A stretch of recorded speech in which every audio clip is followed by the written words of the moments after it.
Jaganmohan Reddy why not 175కి 175 అని ఆ రోజు చెప్పినటువంటి పరిస్థితుల్లో కనీసం ఆంధ్రప్రదేశ్ రాష్ట్ర ప్రజలు ప్రతిపక్ష హోదా కూడా దక్కనివ్వనటువంటి పరిస్థితుల్లో జగన్మోహన్ రెడ్డి ఫ్రస్ట్రేషన్తో కుర్చీ మీద అధికారం మీద ఉన్నటువంటి మమకారంతో ఇవాళ తన అవినీతి పత్రికను ఛానల్ను అడ్డు పెట్టుకుని అసత్యాలకు అబద్ధాలకు బ్రాండ్ అంబాసిడర్గా ఇవాళ జగన్మోహన్ రెడ్డి ఆంధ్రప్రదేశ్ రాష్ట్రంలో మిగిలిపోయినటువంటి పరిస్థితిని ముందుగా మీ ద్వారా తెలియజేసుకుంటూ అందుకు ఏదైతే నిన్న వెలుగొండ గురించి ఏదైతే మాట్లాడుతూ ఉన్నారో నేను అడుగుతూ ఉన్న జగన్మోహన్ రెడ్డిని సూటిగా ప్రశ్నిస్తూ ఉన్నా. వెలుగొండ ప్రాజెక్టుకు సంబంధించి మీరు చెప్పినటువంటి మాటలు ఏవైతే అసత్యాలు ఏవైతే ఉన్నాయో వాటి మీద అడుగుతూ ఉన్నా. ఇప్పటికే మేము అధికారంలోకి వచ్చిన తర్వాత చూస్తూ ఉన్నాం. ఏదైతే మీ 5 సంవత్సరాల్లో మీరు చేసినటువంటి 14 లక్షల కోట్ల అప్పుల్ని మేము భరిస్తూ ఇప్పుడు మీరు 5 సంవత్సరాల్లో చేసినటువంటి తప్పులను కూడా మేము భరించాలా అని చెప్పి జగన్మోహన్ రెడ్డిని అడుగుతూ ఉన్న సూటిగా సమాధానం చెప్పాలి. ఎందుకంటున్నానంటే ఏదైతే ఈవేళ పోలవరం ప్రాజెక్టు దగ్గర నుంచి వెలుగొండ ప్రాజెక్టు వరకు ఆంధ్రప్రదేశ్ రాష్ట్రంలో ఉన్నటువంటి ప్రతి ప్రాజెక్టు ప్రతి రిజర్వాయరు కూడా జగన్మోహన్ రెడ్డి యొక్క పాలన విధ్వంసానికి గురైనటువంటి పరిస్థితి ఏదైతే ఉందో దాన్ని కప్పిపుచ్చుతూ తన తప్పిదాలను ఇతరుల మీద నెట్టేసేటువంటి నీ విష ప్రయత్నాన్ని ఈరోజు ప్రశ్నిస్తూ ఉన్నాం పత్రికాముఖంగా.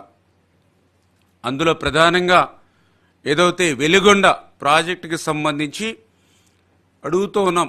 ఏదైతే శ్రీశైలం బ్యాక్ వాటర్లో ఆ యొక్క వెలుగొండకు సంబంధించినటువంటి టన్నల్ హెడ్ రెగ్యులేటర్ ఏదైతే ఉందో అంటే ఈ వెలుగొండక ప్రాజెక్టుకి ప్రాథమికంగా ఉన్నటువంటి టన్నల్ హెడ్ రెగ్యులేటర్ ఏదైతే ఉందో దానికి సంబంధించినటువంటి పనులే వింగ్స్ అండ్ రిటర్న్స్ ఏవైతే ఆ రెగ్యులేటర్ పనులు పూర్తి చేయకుండా నీళ్లు వదిలితే రేపు టన్నెల్కే ప్రమాదం వచ్చేటువంటి పరిస్థితి ఉండగా మరి కనీసం ఆ యొక్క పరిజ్ఞానం కూడా లేకుండా వెలుగొండకి నీళ్లు వదలొచ్చు అనేటువంటి మాట ఒక మాజీ ముఖ్యమంత్రిగా నువ్వు చెప్తూ ఉంటే హాస్యాస్పదం కాదా అని చెప్పి ప్రశ్నిస్తూ ఉన్నా.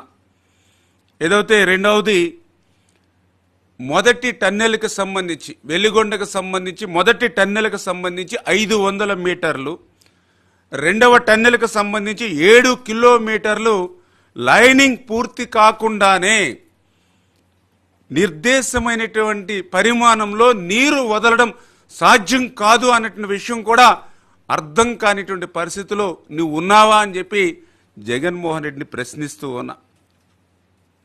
అదేవిధంగా ఏదైతే రెండవ టన్నెల్లో త్రవ్వినటువంటి మట్టి అంటే దగ్గర 2 లక్షల క్యూబిక్ మీటర్ల మట్టి ఏదైతే ఉందో దాన్ని తీసుకొచ్చి మొదటి టన్నెల్ చివరి భాగాన మరి దాన్ని అక్కడ పెట్టడం వల్ల ఈరోజు ఆ 2 లక్షల క్యూబిక్ మీటర్లు ఆ యొక్క మొదటి టన్నెల్లో ఉన్నటువంటి దాన్ని అంతటిని కూడా తొలగించకుండానే నీరు విడుదల సాధ్యం కాదనే విషయం ఆ పరిజ్ఞానం కూడా ఒక మాజీ ముఖ్యమంత్రిగా నీకు లేదా అని చెప్పి ఈరోజు జగన్మోహన్ రెడ్డిని ప్రశ్నిస్తూ ఉన్నా.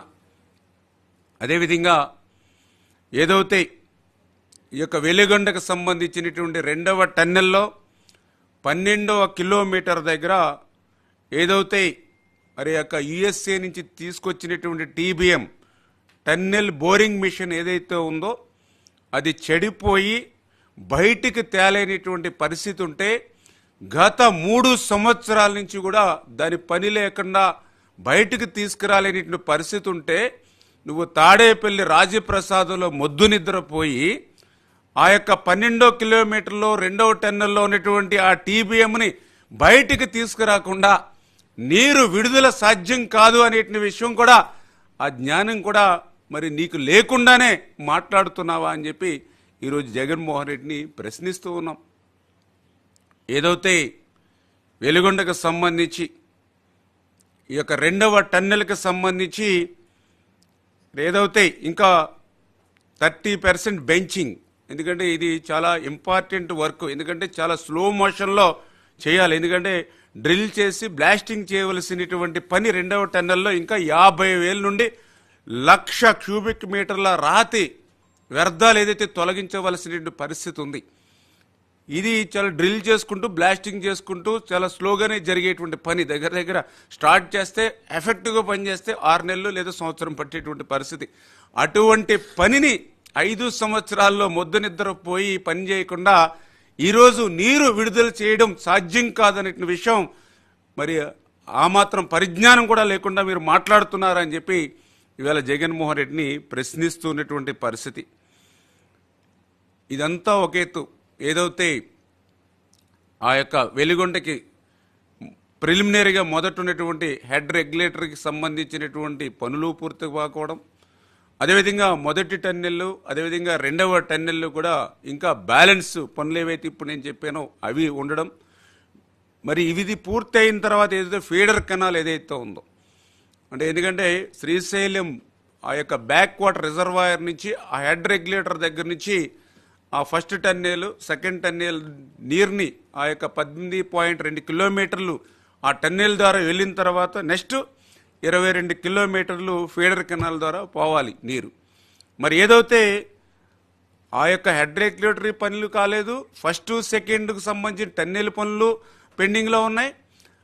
పోనీ వాటిని దాటుకుని ఏదైతే ఫీడర్ కెనాల్ 22 కిలోమీటర్లు ఏదైతే వెలుగొండ నీరు ప్రవహించాలో, మరి అది మొన్న 2022లో వచ్చినటువంటి వర్షాలకి ఆ వర్షపు నీరుకే ఆ ఫీడర్ కెనాల్ గళ్ళు పడినటువంటి పరిస్థితి.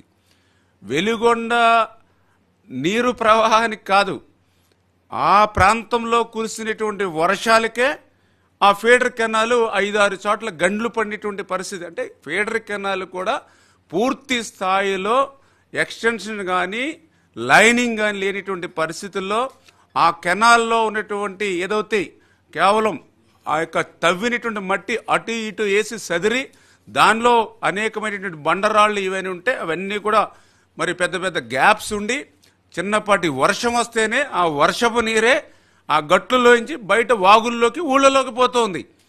మరి ఇటువంటి స్థితిలో ఆ హెడ్ రెగ్యులేటర్ పనులు పూర్తి చేసుకుని ఫస్ట్ టెన్నాలు సెకండ్ టెన్నాలు వర్కులు కూడా ఒకవేళ మేము పూర్తి చేసుకుని నీరు వదిలినా కూడా, అంటే దగ్గర దగ్గర ఫస్ట్ టెన్నాల్ అంటే 3,000 క్యూసిక్కుల నీరు, రెండవ టెన్నల్ నీరు 8,500 క్యూసిక్కుల నీరు. అంటే మొదటి రెండవ టెన్నెల్స్ని పూర్తిగా మనం పనిచేస్తే దగ్గర దగ్గర 11,500 క్యూసిక్కుల నీరు వెలిగొండ ద్వారా మనం తీసుకెళ్తాం. మరి ఈవేళ వర్షపు నీరుకే ఆగనటువంటి ఫీడర్ కెనాలు ఇప్పుడు నీటిని విడుదల చేస్తే 11,500 క్యూసిక్కులు కాదు కదా, 11 క్యూసిక్కులు నీరు పంపించినా కూడా ఆ ఫీడర్ కెనాల్ లైనింగ్ పనులు పూర్తి కాకపోతే మరి అవన్నీ కూడా వాగుల్లోంచి గ్రామాల్లోకి పోయి మళ్ళీ మునిగిపోయేటువంటి పంట పొలాలు పోయే పరిస్థితే తప్ప మరి ఏదైతే ఆ రిజర్వాయర్ దగ్గరికి వెళ్ళేటువంటి పరిస్థితి లేదు అనే విషయాన్ని కూడా మరి ఈ యొక్క ముఖ్యమంత్రిగా 5 సంవత్సరాలు పనిచేసిన వ్యక్తికి మరి తెలియకుండా మాట్లాడుతున్నాడా లేదా అసత్యాల అబద్ధాలు ప్రచారం చేస్తున్నాడా అనేది ఇవాళ ప్రజలే ఆలోచించుకోవాల్సినటువంటి పరిస్థితి అని చెప్పి తెలియజేసుకుంటూ, మరి ఏదైతే ఆ రకంగా ఈరోజు ఆ ఫీడర్ కెనాల్ ద్వారా ఆ యొక్క నీరు వెళ్ళేటువంటి మార్గం లేదు కాబట్టి ఏదైతే ఆ ఫీడర్ కెనాల్ తర్వాత ఏదైతే నల్లమల సాగర్ ఏదైతే మన రిజర్వాయర్ ఏదైతే ఉందో దాని కెపాసిటీ 53 టీఎంసీల కెపాసిటీ. అంటే ఏదైతే మనం హెడ్ రెగ్యులేటర్ పూర్తి చేసుకుని మొదటి టన్నెల్ సెకండ్ టన్నెల్ పూర్తి చేసుకుని ఆ ఫీడర్ కెనాల్ కూడా పటిష్టంగా లైనింగ్ చేసుకుంటే అప్పుడు నల్లమల సాగర్లో వాటర్ పోతుంది. ఆ నల్లమల సాగర్లో 53 టీఎంసీలు వాటర్ని రిజర్వ్ చేసుకుంటే ఆ నల్లమల సాగర్ నుంచి అక్కడ డిస్ట్రిబ్యూటరీ సిస్టమ్ ద్వారా మనకి ఏదైతే ఆ యొక్క ప్రకాశం డిస్టిక్కి అది పోతూ ఉంది. మరి ఆ నల్లమల సాగర్కి ఇప్పుడున్నటువంటి పరిస్థితుల్లో 53 టీఎంసీలు నీరు కాదు కదా, కనీసం ఇప్పుడున్నటువంటి పరిస్థితుల్లో 1/2 టీఎంసీ నీరు కూడా అక్కడ నిల్వ చేసుకునేటువంటి పరిస్థితి లేనిటువంటి స్థితిని కూడా కప్పిపుచ్చి ఇవాళ జగన్మోహన్ రెడ్డి గారు మరి దాని ట్విట్టర్లో కానీ లేదంటే తను ఏదైతే అవినీతి పత్రికలో బ్యానర్ ఐటమ్స్ పెట్టుకుని ఇంకా ప్రజల్ని ఇంకా 5 సంవత్సరాలు గతంలో ఏ రకంగా అయితే మాయ చేసి మభ్యచి పెట్టాలని ప్రయత్నం చేశాడో మళ్ళీ అదే ప్రయత్నం చేస్తున్నటువంటి పరిస్థితి. అందుకే ఇవాళ జగన్మోహన్ రెడ్డి గారిని కూడా అడుగుతూ ఉన్నాం, ఏదైతే ఈ యొక్క నల్లమల సాగర్కి సంబంధించిన రిజర్వాయర్ కూడా ఏదైతే ఉందో మరి దగ్గర దగ్గర అది 11 గ్రామాలు ముంపుకు గురవుతుంది. ఏదైతే ఈ వెలిగొండ సంబంధించినటువంటి ఈ ప్రాజెక్టు ద్వారా దగ్గర దగ్గర ఆ 11 గ్రామాలకు సంబంధించి ఆ నిర్వాసితులకి R&R కింద దగ్గర దగ్గర 1100 కోట్ల రూపాయలు మరి వాళ్ళకి ఇవ్వాల్సిన అవసరం ఉంది. నేను అడుగుతూ ఉన్నా, మరి గత 5 సంవత్సరాల నీ పాలనలో మరి 1100 కోట్ల రూపాయలు కాదు కదా, కనీసం 1 కోటి రూపాయలు కూడా ఆ నిర్వాసితుడికి నువ్వు ఎందుకు ఇవ్వలేదు? ఎందుకంటే ఆ రోజు 2019 పాదయాత్రలో నా ఫస్ట్ ప్రయారిటీ వెలిగొండ ప్రాజెక్ట్ అని చెప్పావు. కానీ అధికారంలోకి వచ్చిన తర్వాత 5 సంవత్సరాల్లో 5 రూపాయలు కూడా నిర్వాసితుడి కోసం ఖర్చు పెట్టినటువంటి నీకు ఈవేళ మా ప్రభుత్వం వచ్చినటువంటి 50 రోజులకే మమ్మల్ని విమర్శించేటువంటి స్థాయి ఉందా అని చెప్పి ఈరోజు జగన్మోహన్ రెడ్డిని అడుగుతున్నా అని చెప్పి మీ ద్వారా మరి తెలియజేసుకుంటూ, అంతకు మించి ఈవేళ జగన్మోహన్ రెడ్డి సమాధానం చెప్పాలి. ఏదైతే ఆ రోజు 2021 జూలై 15వ తేదీన కేంద్ర జలవనరుల శాఖ ఒక గెజెట్ విడుదల చేసింది. ఏదైతే హంద్రీనివా, కలవకుర్తి, నెట్టింపాడు వంటి ప్రాజెక్టుని అప్రూవల్ ప్రాజెక్టులుగా పేర్కొంటూ వెలిగొండను అన్అప్రూవ్డ్ ప్రాజెక్టుగా ఆ రోజు ఏదైతే కేంద్ర జలవనరుల శాఖ గెజెట్ విడుదల చేస్తే జగన్మోహన్ రెడ్డి ఏం చేస్తున్నావు? నిద్రపోతున్నావా? నాకు 25 మంది ఎంపీలు ఇవ్వండి, కేంద్రం మెడలు వంచుతానని చెప్పినటువంటి నీకు మరి 22 ప్లస్ మళ్ళీ రాజ్యసభ సభ్యులు దగ్గర దగ్గర 30+ ఇచ్చారు మీకు. మరి నీకు ఆ రోజు మరి అన్అప్రూవ్డ్ ప్రాజెక్టుగా వెలిగొండని పేర్కొంటే గెజిట్లో నిద్రపోతున్నా అంటే నీ బెయిల్ రద్దు కోసం నీ యొక్క ఏదైతే నీ యొక్క అవినీతి కోసం మరి ఎట్లా నువ్వు ఆ రోజు నోరు మూసుకుని కూర్చున్నావో ఈరోజు జగన్మోహన్ రెడ్డి ఆ యొక్క ఆంధ్రప్రదేశ్ రాష్ట్ర ప్రజలకే కాదు, ఏదైతే ఆ వెలిగొండకు సంబంధించినటువంటి ఆ యొక్క జిల్లా ప్రజలకు కూడా సమాధానం చెప్పాల్సినటువంటి అవసరం ఉందని చెప్పి తెలియజేసుకుంటూ, అంటే ఈ రకంగా మరి ఏదైతే మరి ఇక వెలిగొండ ప్రాజెక్టుకి సంబంధించి చాలా క్లియర్గా ఈరోజు మేము అధికారంలోకి వచ్చిన వెంటనే మేము కూడా ఈ యొక్క శాఖ మంత్రిగా బాధ్యతలు చేపట్టిన తర్వాత 1 by 1 ఒక్కొక్కటి స్టడీ చేసుకుంటూ ఒక్కొక్క ప్రాజెక్టులో మాకు కూడా తెలియని విషయాలను కూడా ఎప్పటికప్పుడు అధికారుల నుండి తెలుసుకుంటూ స్టడీ చేస్తూ ఉంటే ఆ వెలిగొండ ప్రాజెక్టు గురించి, ఎందుకంటే మేము కూడా కొంత ప్రయారిటీ చంద్రబాబు నాయుడు గారు కూడా తీసుకోవడం జరిగింది. ఏదైతే అటు ఉత్తరాంధ్రకు సంబంధించినటువంటి సుజల స్రవంతికి కానీ, పోలవరంకి సంబంధించినటువంటి లెఫ్ట్ కెనాల్ కానీ, అదేవిధంగా ఏదైతే చింతలపూడికి సంబంధించి కానీ, అట్లాగనే వెలిగొండ కూడా హంద్రీనివా ఇట్లా ఏదైతే కొంత వెనుకబడినటువంటి ప్రాంతాలు ఏవైతే ఉన్నాయో అటువంటి ప్రాంతాలకి మనం ఫస్ట్ ప్రయారిటీగా మనం ఇమీడియట్లీ క్లియర్ చేయాలనేటువంటి ఎన్డీఏ ప్రభుత్వ ఆలోచన ప్రకారం మొన్న వెలిగొండకు సంబంధించి మేము కూడా అధికారులతో రివ్యూ చేసినప్పుడు ఈ విషయాలన్నీ కూడా మా దృష్టిలోకి రావడం, అందులో కూడా పర్టికులర్గా ఇంకా మనం ఇప్పుడు ఈ వెలిగొండను ఇమ్మీడియట్లీ ఆ బ్యాలెన్స్ వర్క్లు పూర్తి చేసి ఆ యొక్క సాగునీరు త్రాగునీరు అందించాలని అంటే ఇంకా ఎంత మనం ఖర్చు పెట్టాలని చూస్తే వాళ్ళు చాలా క్లియర్గా ఏదైతే ఆ హెడ్ రెగ్యులేటరీకి సంబంధించిన పనులు కానీ, ఆ మొదటి 2వ టన్నెల్కి సంబంధించినటువంటి లైనింగ్ పనుల నిమిత్తం కానీ, ఏదైతే ఫీడర్ కెనాల్కు సంబంధించి స్ట్రక్చర్ అండ్ లైనింగ్ పనుల నిమిత్తం కానీ, ఈ వెలిగొండ ప్రాజెక్టు నిర్వాసితులకు సంబంధించి R&R గురించి కానీ, దీనికి సంబంధించి స్టేజ్ 1 1422 కోట్లు, స్టేజ్ 2 కింద 2157 కోట్లు, ఏదైతే ఈ ఫీడర్ కెనాల్ లైనింగ్ కోసం 400 కోట్లు, అంటే దగ్గర దగ్గర 4000 కోట్ల రూపాయలు పూర్తి స్థాయిలో ఈ వెలిగొండ ప్రాజెక్టుకి మనం నిధులు మంజూరు చేస్తే దీన్ని పూర్తి చేయడానికి యుద్ధ ప్రాతిపదికన చేస్తే 2 సంవత్సరాల సమయం పడుతుందని మొన్న అధికారులు నాకు ఇచ్చినటువంటి అంచనా.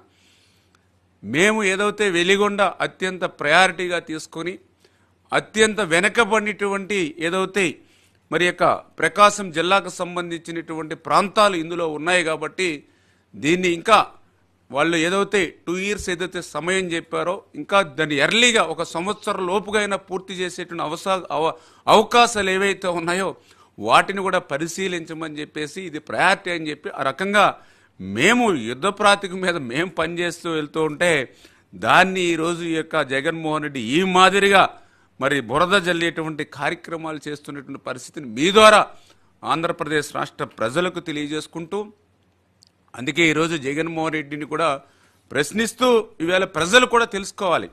ఎందుకంటే ఈవేళ జగన్మోహన్ రెడ్డికి కానీ ఈవేళ వైఎస్ఆర్సీపీ పార్టీకి కానీ అసలు ఇరిగేషన్ శాఖ గురించి కానీ ఇరిగేషన్ ప్రాజెక్టుల గురించి కానీ మాట్లాడేటువంటి అర్హత మీకు లేదు.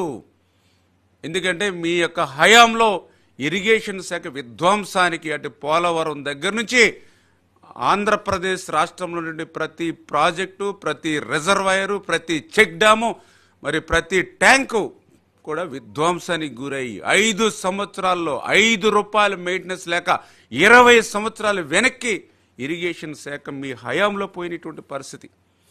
దాన్ని ఏదో నేను ఈవేళ ఒక మంత్రిగా చెప్పట్లా, లెక్కలు చెప్తూ ఉన్నాయి, బడ్జెట్ లెక్కలు.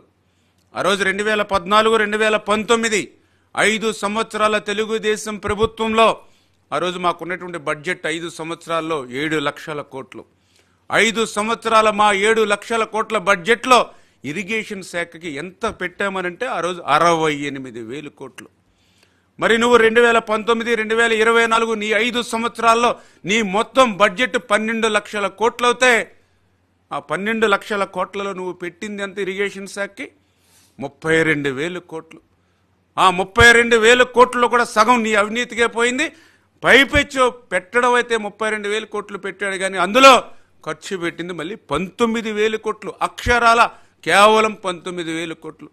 సిగ్గుందా అని చెప్పి అడుగుతున్నా మీకు మాట్లాడడానికి. 7 లక్షల కోట్ల బడ్జెట్ ఉంటే 68,000 కోట్లు పెట్టాం. అది ఇరిగేషన్ ప్రాజెక్టుల మీద తెలుగుదేశం ప్రభుత్వానికి ఉన్నటువంటి చిత్తశుద్ధి.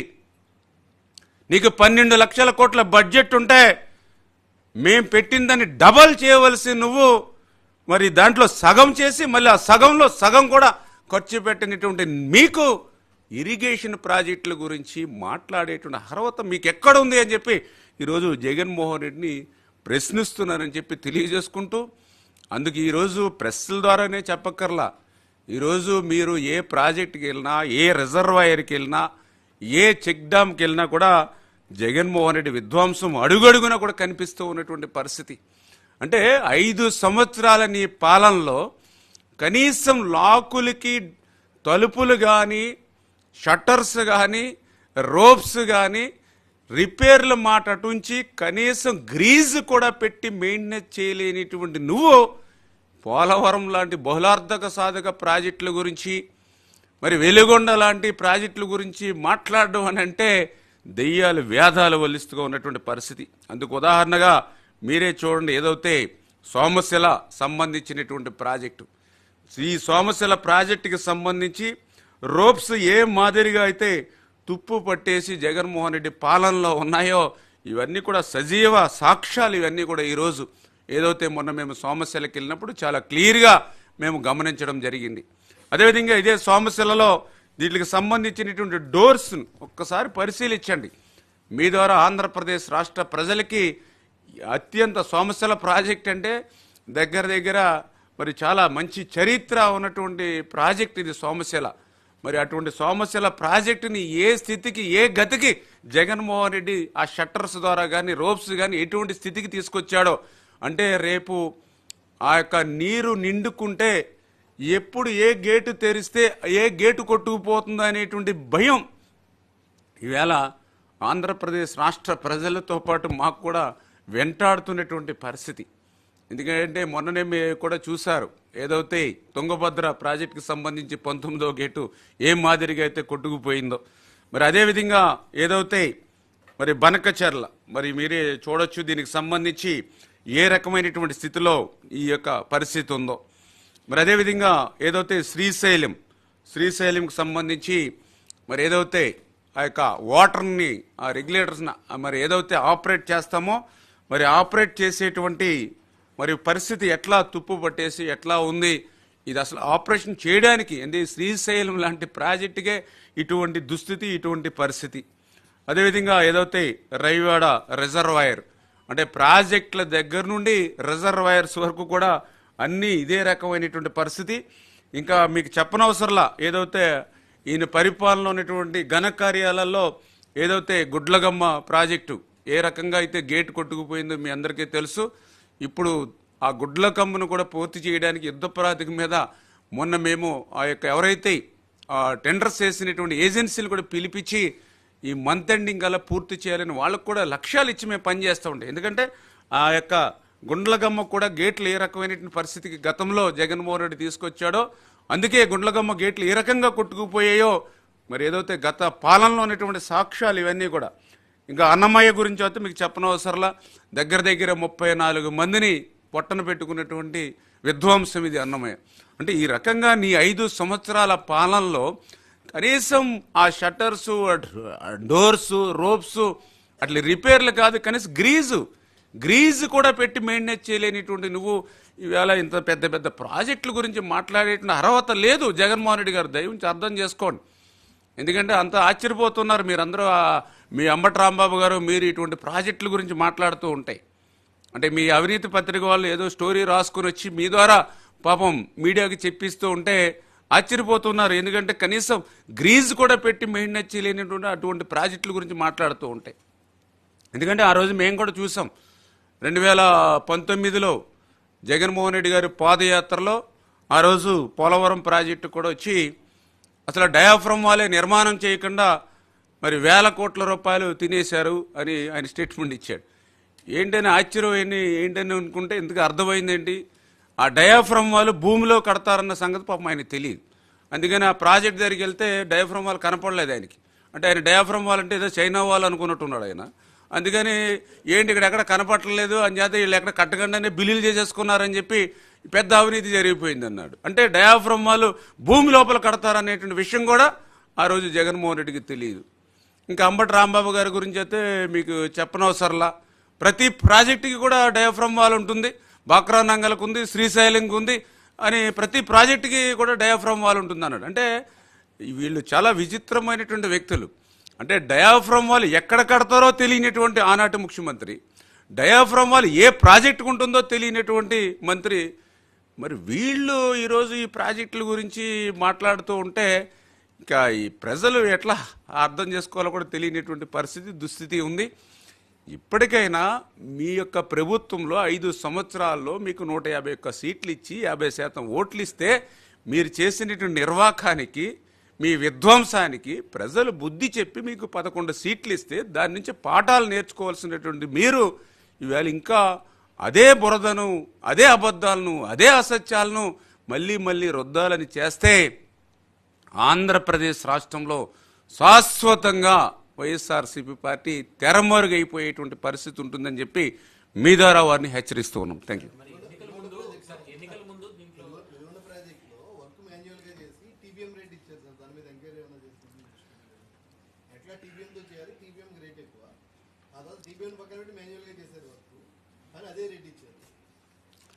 ఏదైతే దాని మీద కూడా ఏదైతే కమిటీ ఏదైతే ఉన్నాయో, రిపోర్ట్స్ ఉన్నాయో, అదేవిధంగా అధికారుల నుంచి కూడా మరి తగినటువంటి విధంగా విచారణ కూడా చేస్తూ ఉన్నాం. ఏదైతే ఇప్పుడే నేను చెప్పాను, వాళ్ళు కేటాయింపులే తక్కువ చేశారో, తక్కువ కేటాయింపుల్లో సగం వాళ్ళ అవినీతికే చేరిపోయినటువంటి పరిస్థితి.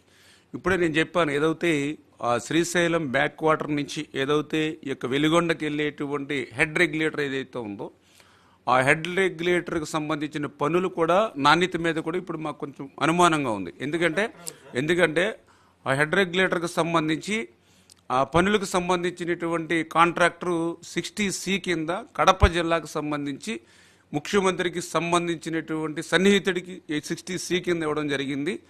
ఆయన ఏదైతే 2020-2021లో ఆయన పనులు ప్రారంభించి హెడ్ రెగ్యులేటర్ సంబంధించి, ఎందుకంటే అది పడవల మీద వెళ్ళి ఆ వర్క్స్ని పరిశీలించాలి. అందుచేత అధికారులు కూడా ఆ స్థాయిలో వెళ్ళి ఆ వర్క్స్ని ఎగ్జిక్యూట్ చేసినట్టు అయితే నాకు కూడా అనిపించాల రివ్యూ చేసినప్పుడు. అంచేత ఆ హెడ్ రెగ్యులేటర్ సంబంధించిన నాణ్యత విషయాల్లో మాకు అనుమానం ఉంది. రెండవది, ఆ ఎవరైతే 60C కింద హెడ్ రెగ్యులేటర్ వర్క్స్ ఎవరైతే జగన్మోహన్ రెడ్డి గారికి సన్నిహితంగా ఉండేటువంటి వారు ఎవరైతే చేశారో, ఎలక్షన్స్కి ముందు అతను వర్క్స్ కంప్లీట్ కాకపోయినా కూడా అప్పటికప్పుడు క్లోజ్ చేసుకుని ఒక్క అనా పైసా కూడా బాకీ లేకుండా మొత్తం ఫండ్స్ అన్ని కూడా రిలీజ్ చేసుకుని బయటకు పోయాడు. అంటే ఎంత తెలివితేటలుగా వీళ్ళు అవినీతికి పాల్పడ్డారు, ప్రజాధనాన్ని ఏ రకంగా లూటీ చేశారు. ఇప్పుడు ఆ బ్యాలెన్స్ పనులు చూస్తే కొంచెం క్లిష్టమైనటువంటి పనులు. అంటే తేలికగా డబ్బులు వచ్చే పనులు చేసుకోవడమే కాకుండా ఈవేళ బిల్స్ కూడా, ఎందుకంటే ఇప్పుడు మాకు దగ్గర దగ్గర 18,000 కోట్ల బిల్స్ ఈవేళ ఇరిగేషన్ శాఖ పెండింగ్ ఉంది. 18,000 కోట్లు బిల్స్ పెండింగ్ ఉండగా ఆ పనికి సంబంధించినటువంటి బిల్స్ మాత్రం 100% క్లియర్ అయిపోయిందని అంటే అదే మీకు ఆ యొక్క వైఎస్ఆర్సీపీ ఆ జగన్మోహన్ రెడ్డి గారి అవినీతికి ఇంకా చెప్పుకుంటూ పోతే చాలా ఎగ్జాంపుల్స్, మన సమయం కూడా సరిపోదు. ఎస్, అంతా వాళ్ళు ఇష్టానుసారంగా ఏదైతే ఇంకా ఒక రాజ్యాంగం అనేది లేదు, ఒక సిస్టమ్ అనేది లేదు, ఒక వ్యవస్థలు అనేది లేదు. రోజు మీరు చూస్తూ ఉన్నాం ప్రతి శాఖ, ఒక ఇరిగేషన్ అనే కాదు, ఈవేళ ప్రతి శాఖలోనూ కూడా ఇటువంటి పరిస్థితి మనకు కనపడుతుంది.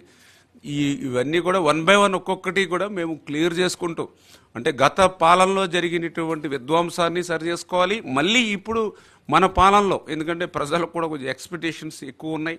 పనిచేసేటువంటి ప్రభుత్వం, బాధ్యతాయుతమైన ప్రభుత్వం, ఈ ప్రభుత్వంలో మేలు జరుగుతుందనేటువంటి ఎక్స్పెక్టేషన్ ఉంది కాబట్టి దాన్ని కూడా రీచ్ అయ్యేటువంటి విధంగా, అంటే డబల్ వర్క్ ఈరోజుసారి మేము చేయవలసిన పరిస్థితి ఉంటుంది. Thank you.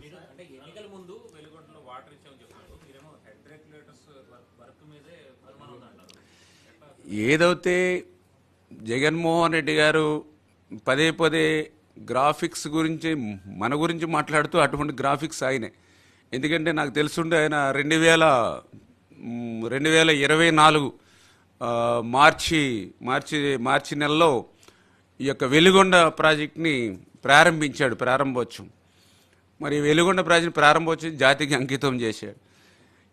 నిజంగా అతను ఆ ప్రాజెక్టు పూర్తి చేసి ఉంటే ఆ రోజు నిర్వాసితులకి దగ్గర మరి 2,000 మందికి పైగా నోటీసులు, పోలీస్ నోటీసులు ఇచ్చి ఎవ్వరూ కూడా ప్రారంభోత్సవానికి, అంటే ఎవరైతే భూములు ఇచ్చారో అటువంటి వారు కూడా ఎక్కడ కూడా రోడ్డు మీద కూడా రాకుండా బ్యారికేడ్లు కట్టి 144 సెక్షన్లు పెట్టి పరదాలు పెట్టి మరి ఆ రోజు పోలీస్ నోటీసులు ఇచ్చి ఎక్కడైనా ప్రారంభోత్సవం చేసుకోవడం ఎక్కడైనా చూసామా? చరిత్రలో అక్క జగన్మోహన్ రెడ్డి గారి దగ్గరే చూసాం వెలిగొండలో. అంటే దాన్ని బట్టే మీకు అర్థమవుతుంది అసంపూర్తిగా.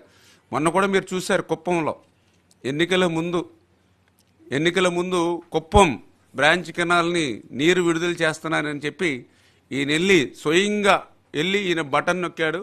6 గంటలు నీరు వచ్చింది. ఈయన మళ్ళీ హెలీప్యాడ్ ఎక్కి మళ్ళీ ఇక్కడికి అమరావతి ఇచ్చే సమయానికి మళ్ళీ అక్కడ 6 గంటలకే మళ్ళీ నీరంతా ఇంకిపోయి వీళ్ళు వేసినటువంటి పువ్వులు, పసుపు, కుంకుమ అంతా కూడా నేల మీద ఉన్నటువంటి పరిస్థితి. అంచేత ఈయన ఏంటంటే ఎన్నికల ముందు మాయ చేయడానికి, మభ్య పెట్టడానికి. ఇవాళ నేను చాలా క్లియర్గా ఓపెన్గా చెప్పాము. ఈరోజు ఏదైతే హెడ్ వర్క్స్ ఎంత, ఫస్ట్ టెన్నాలు ఎంత, సెకండ్ టెన్నాలు, ఇది చాలా క్లియర్గా ఉన్నటువంటి ప్రాబ్లమ్స్. అసలు ఈ ప్రాబ్లమ్స్ని అధిగమించి పోనీ వాటర్ని తీసుకెళ్దామనంటే ఫీడర్ ఛానల్లో సహకరించే పరిస్థితి లేదు. ఎందుకంటే అది మేము చెప్పడం కాదు, ఈ ఇంజనీరింగ్ డిపార్ట్మెంట్ వాళ్ళు, నేను రివ్యూలో చెప్పినటువంటి పరిస్థితి. ఏదో పొలిటికల్ లీడర్గా నేనేదో చెప్పట్లా, ఏదైతే ఇంజనీరింగ్ అధికారులు ఇచ్చినటువంటి నివేదిక, ఇవన్నిటిని కూడా అధిగమించి మాకు ప్రాధాన్యత వెలిగొండ ఖచ్చితంగా అది 2 years అని చెప్పారు, 4,000 కోట్ల రూపాయలు అని చెప్పారు. సాధ్యమైనటువంటి తొందరగా మా ప్రయారిటీ ప్రకారం మేము పూర్తి చేసి ప్రకాశం జిల్లా రైతాంగానికి మేము బాసటగా ఉంటాం, అండగా ఉంటాం. Thank you very much.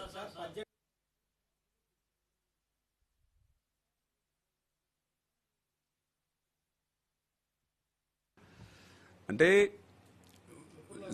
ఏదైతే ఇక సవాళ్ళు అయితే ఉన్నాయి, వీటినన్నింటినీ కూడా అధిగమించగలమనేటువంటి ఒక నమ్మకం. ఎందుకంటే మాకు చంద్రబాబు నాయుడు గారు ఒక పరిపాలన దక్షత ఉన్నటువంటి వ్యక్తి, ఒక క్రమశిక్షణ ఉన్నటువంటి, ఇక ఆర్థికంగా ఎందుకంటే చేయగలిగేటువంటి సమర్థత ఉన్న వ్యక్తి చేత. అదేవిధంగా మనం ఒక ఎన్డీఏ ప్రభుత్వంగా కూడా తెలుగుదేశం, జనసేన, బీజేపీ ఉంది కాబట్టి కొంతమేర కేంద్ర సహకారంతో ఇతరత్ర అవకాశాలు ఏవైతే ఉన్నాయో వాటినన్నింటినీ కూడా క్లియర్ చేసుకుంటూ వెళ్ళాలనేటువంటి ఆలోచన.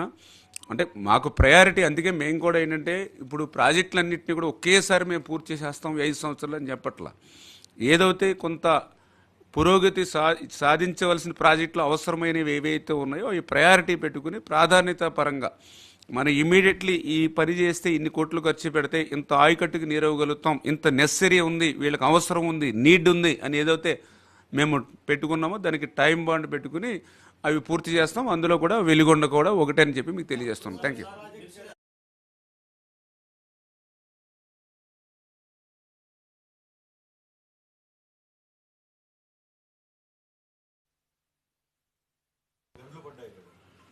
అంటే హెడ్ రెగ్యులేటర్కి అంటే హెడ్ రెగ్యులేటర్కి సంబంధించి ఇక ఇప్పుడు ఉన్నటువంటి అధికారులు అంటే ఎవరైతే అప్పుడు పనిచేసినటువంటి అధికారులు కూడా వాళ్ళు కూడా ఎందుకంటే కొంత భయంగా వాస్తవాలు చెప్పలేకపోతూ ఉన్నారు. ఎందుకంటే వాళ్ళు మెడకి ఎక్కడ ఏం చుట్టుకుంటుందో అని వాళ్ళతో రివ్యూ చేస్తున్నప్పుడు, ఎందుకంటే వాళ్ళ ఏదైతే ఆ రోజు పొలిటికల్ ప్రెజర్ తోటి ఆ రోజు ఏదైతే ఆ వర్క్స్ని సరైనటువంటి ఇన్స్పెక్షన్ చేసుకునేటువంటి పరిస్థితి లేకపోవడం కానీ, అదేవిధంగా ఏదైతే క్వాలిటీ కంట్రోల్ ఇటువంటివి కూడా ఎఫెక్టివ్గా ఆ రిపోర్ట్స్ని తీసుకోకపోవడం కానీ ఇవన్నీ కూడా కనిపిస్తూ ఉన్నటువంటి పరిస్థితి. నెక్స్ట్ వాళ్ళే చెప్తూ ఉన్నారు, ఎందుకంటే అక్కడికి వెళ్ళేటువంటి మార్గం కూడా లేదు కాబట్టి అది ఎక్కువ కాంట్రాక్టరే అతను పనిచేసినటువంటి పరిస్థితి. రెండు, ఆ కాంట్రాక్టర్ కూడా ఫీల్డ్లో లేకుండా ఎలక్షన్స్ ముందే అతను కొంచెం ఎంతవరకు అతను పనిచేసాడో ఆ అమౌంట్స్ అంతా తీసుకుని అతను క్లియర్ చేసుకోవడం ఇవన్నీ కూడా 1 by 1 ఒక్కొక్కటి వస్తుంది. దీన్ని కూడా మనం వర్కౌట్ చేసి ఎంతవరకు అవినీతి ఎంతవరకు తప్పులు జరిగినాయి అనేది మాత్రం మేము ఎంక్వైరీ చేస్తూ ఉన్నాం. దాన్ని బట్టి భవిష్యత్తులో నిర్ణయం తీసుకుంటూ ఉంటాం. Thank you.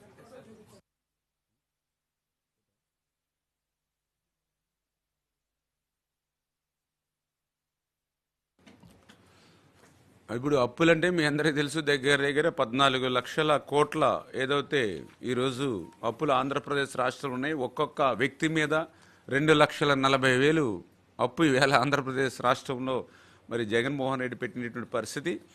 ఇవన్నీ కూడా మరి మనం తీర్చుకుని ముందుకు వెళ్ళవలసినటువంటి పరిస్థితి అయితే చాలా క్లియర్గా మనకు కనపడుతూ ఉంది.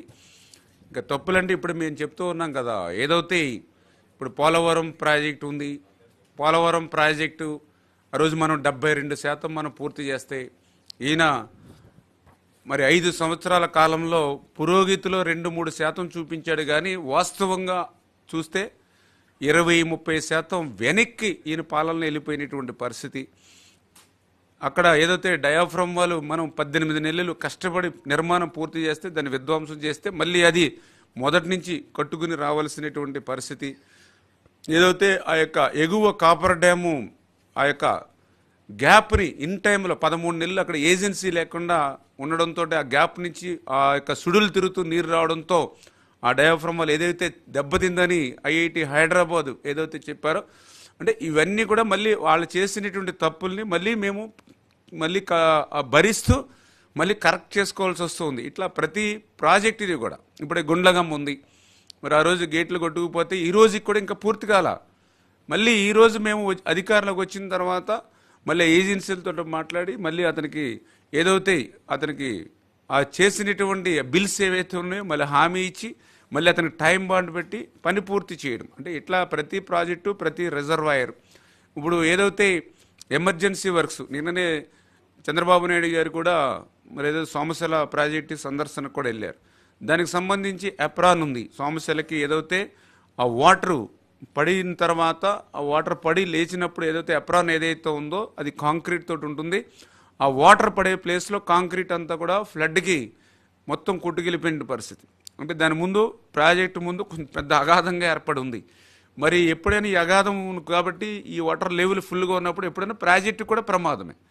మరి అటువంటి స్థితి గత 5 సంవత్సరాల నుంచి ఉంటున్నా కూడా ఈ ప్రభుత్వం నీరెత్తుకుని ఉంటే ఇప్పుడు మళ్ళీ ఆ ఎప్రాన్ ఏదైతే ఉందో యుద్ధప్రాతిక మీద కనీసం రేపు మాన్సూన్ అంటే వాళ్ళకి తిరోగమన ఋతుపవనాలు అంటే కొంచెం వాళ్ళకి అక్టోబర్లో వాళ్ళకి మాన్సూన్స్ వస్తాయి కాబట్టి కనీసం ఆ సమయానికైనా సరే ఆ ఎప్రాన్ పూర్తి చేయాలి. తద్వారా ఆ సోమశిల ప్రాజెక్టుకు ఒక భద్రత ఇవ్వాలి. అంటే ఇట్లా ప్రతి ప్రాజెక్టు ప్రతి రిజర్వాయరు 5 సంవత్సరాల వాళ్ళు గాలికి వదిలేసిన పనులన్నీ కూడా ఈవేళ విధ్వంసానికి గురై భద్రతకే ప్రమాదం ఏర్పడినటువంటి స్థితి. అటువంటి స్థితినన్నింటినీ కూడా మళ్ళీ మనం కరెక్ట్ చేసుకోవాల్సిన పరిస్థితి వస్తుందని ఆ ఉద్దేశంతో వాళ్ళ అప్పులే కాదు వాళ్ళ తప్పులను కూడా భరించేటువంటి పరిస్థితి ఈరోజు మనకు ఏర్పడిందని చెప్పి మీకు తెలియజేసుకుంటున్నాం. Thank you.